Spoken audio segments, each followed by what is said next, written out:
Hey guys, it's Chris here. Just wanted to bring you guys a quick video. I'm going to give you an update here on the Canary finches. We'll just fed them some egg food in their morning breakfast, so they're all jumping in. We got several females out here. So I got two lipochrome females, and then I have a variegated, I believe it's a Gloucester is what they titled it as. That yellow and brown one right there. She's pretty small for Gloucester, but we'll see. So, got those three hens out there, hanging out, enjoying life. Got my male canary right there. Hopefully, doesn't fly away before. So I did have him set up with one of my one agate female. He just hopped out there, and she'd laid infertile eggs. He was molting, so I sent him out there, swapped him out with my other male, and they're sitting in the nest right now on 4 eggs. My red factors are sitting on 2 eggs. Then I have my surprise female that laid 5 eggs. I haven't put a male in there with her yet because both my males were in the process of laying eggs with these hens, and that male's still weaning that chick. So I hadn't thrown one in with her yet. And then we have our 3 red factor babies there that are molting out nicely, looking beautiful. Like I've said in my previous videos,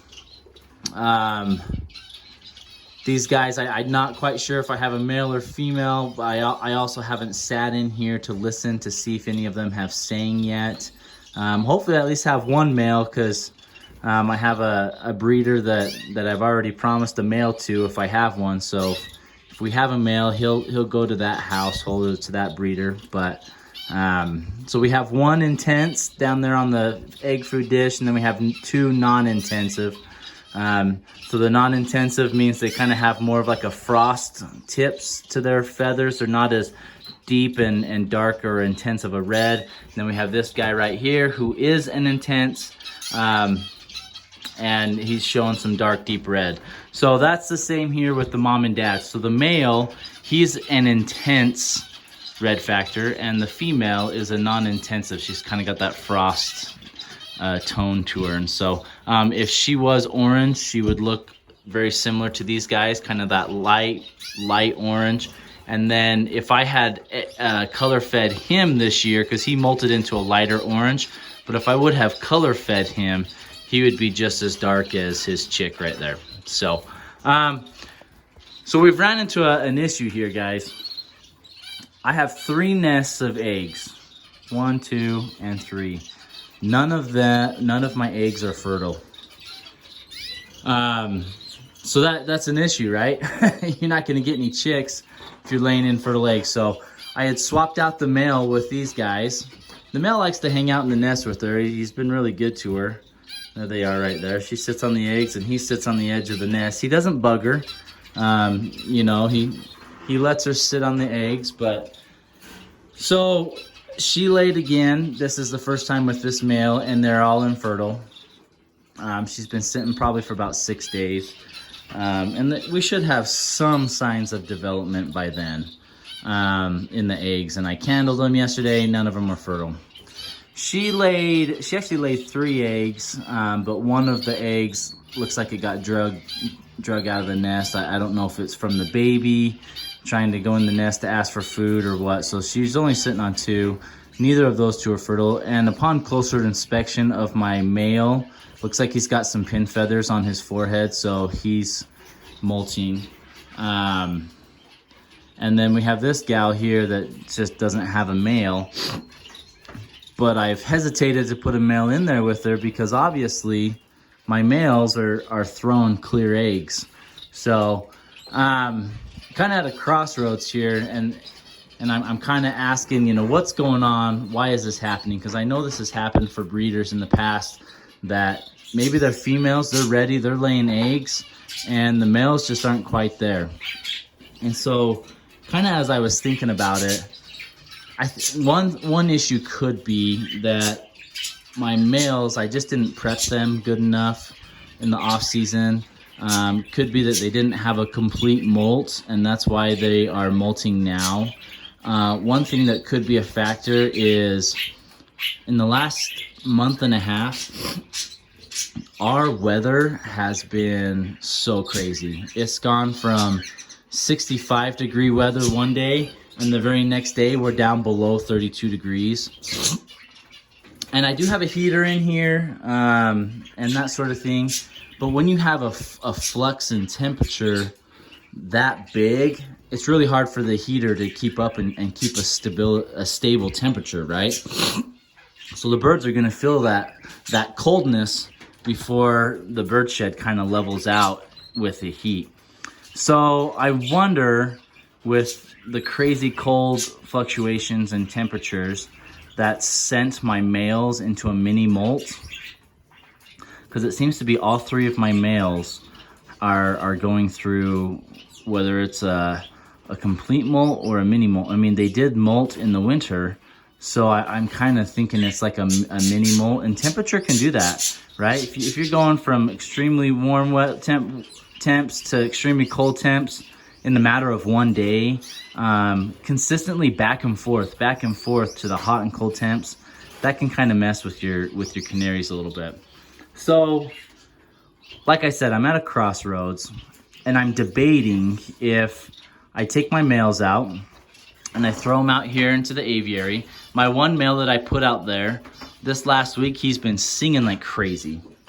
I mean, without hesitation, he's just been singing and singing.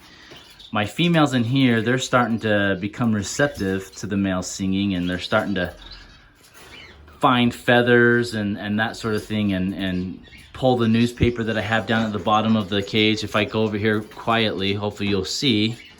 Oh, she jumped back up. My Gloucester hen that's down there, you can't really see because it's not focusing, is ripping up newspaper. Then if I go even closer, all the way down there, you can see I have my red factor hen, and then also one of my lipochrome hens that is also pulling at the newspaper. So they're getting ready to breed, but I have no males. So I think what I'm gonna do, I got two options. I'm gonna throw my males out into the aviary and give them a few weeks out there, give them some warm temperature, some sun. We'll see if that helps to bring them into condition. We haven't lost all hope yet, because we're still at the end of March. Temperatures here in Utah, they don't get really too hot until about June, July. Because if the temperatures are too hot, your canaries won't breed, and if they do breed, your babies, they have a really hard time in the hot temperatures. So what I'm thinking, I'm gonna throw the males out. We've got this male here, and then we got my red factor male there. We're gonna throw them out into the aviary. We're gonna give them a few weeks out there, let them get some sunlight, let them feel kind of hopefully it'll be a little bit more consistent temperature. Daylight hours are increasing. I'm hoping that will help them out and bring them in. My other option is I find a male from a different breeder who is ready to breed and who is in full song. Maybe even two males, because I have 3 hens, 1, 2, 3, who are ready to breed, and I got 3 other hens out here who are showing signs of wanting to breed. So maybe what I should do is I'll throw my males out in the aviary. I'll go find 2 other males, either on a loan or I'll buy them, because usually bird breeders are pretty cool as far as loaning out birds if you have a good relationship with them. And maybe I'll bring the 2 new males in and see if I can get something going with them as far as breeding goes. I do know of a breeder that has a male lipochrome canary that's been singing a lot, and I might use him to pair up with my female lipochromes. I would love to find a Gloucester male, or even one that's split to crest, so I could breed with her, because she is crested. I would love some crested babies. So I think what I'm gonna do is this next week, I'm gonna kind of look out in the market and see if I can find me some males that are ready to breed. I'm gonna throw my males out in the aviary and hope that with the increasing daylight hours and warmth and that sort of thing, and natural sunlight will kind of help bring them in and kind of kick this mini molt that they've gone into because our temperature's been so crazy. And then I think also one thing that I'm going to make sure I do this coming winter after summer is I'm going to catch all my canaries, and I'm going to put them in a cage that I can control my lighting better. Because I think one thing that's hurt me this year is I breed birds year round. So I breed birds in the spring, I breed birds towards the end of summer, not so much in the middle of summer because it's so hot, and I breed birds during the winter. Canaries, they rely strongly on lighting controls, right? The less light they have, that triggers molts. The more light they have, that triggers them to go into breeding condition, and temperature also kind of plays a part in that as well. And so I didn't really cut my lights down under 10 hours during the wintertime because I had birds breeding in here. What I did do is I did turn my lights off in here. That one's off, but I turned those lights off in there and hoped that the birds would kind of go off of the sunlight out there. But you can see I still have plastic over there because it's still cool temperature outside. And I have plastic on that during the winter so that the bird room stays warm. I just wonder if that wasn't enough to send my canaries into a full, complete molt during the off season. And maybe that's something you guys can think about too. If your birds are giving you issues, you know, did we prep them good enough? And so that's one thing that I think I'm going to do after I get done breeding canaries this year is come wintertime, I'm going to make sure that I have all of my male and female canaries probably separate. I might even bring them into my house and put them in an extra room to where they can just go off of the sunlight of the room and they'll get the shortened amount of hours, and it should send them into a complete full molt. And then as the daylight increases and temperature increases, that should hopefully bring them back into full breeding condition for me, and we could have, you know, a better year as far as eggs being fertile and my males and females on the same schedule. Because my females seem to be ready to go. I mean, they're laying eggs like crazy, but it's my my males that aren't having much luck here, right? And so I think that's what we're gonna do. I think we're gonna try that. We're gonna throw the males out into the aviary. I'm gonna go look and see if I can find some males that are ready to breed, that are in full song, and maybe introduce them, see if I can get them going on my hens. And hopefully the males that I send outside, hopefully in a few weeks, they'll kind of come out of this mini molt that they're doing and come into condition, and I can pair them up with some of my canary hens that are out there that are getting ready to go. And so hopefully that's where we're at. So, you know, I wish I had better news of all of my nests had fertile eggs and we're expecting chicks.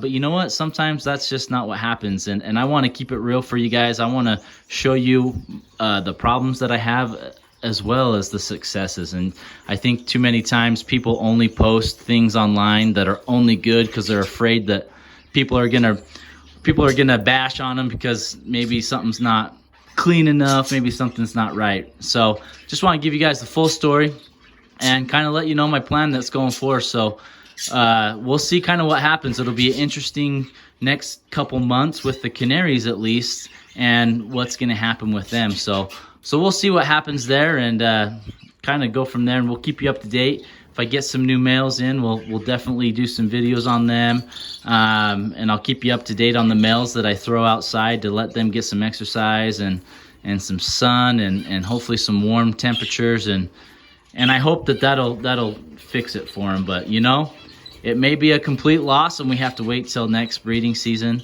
or it may work out and we'll be able to still get some chicks for you guys and kind of follow along that process step by step. So if you guys got any questions, comments, concerns, drop them down below.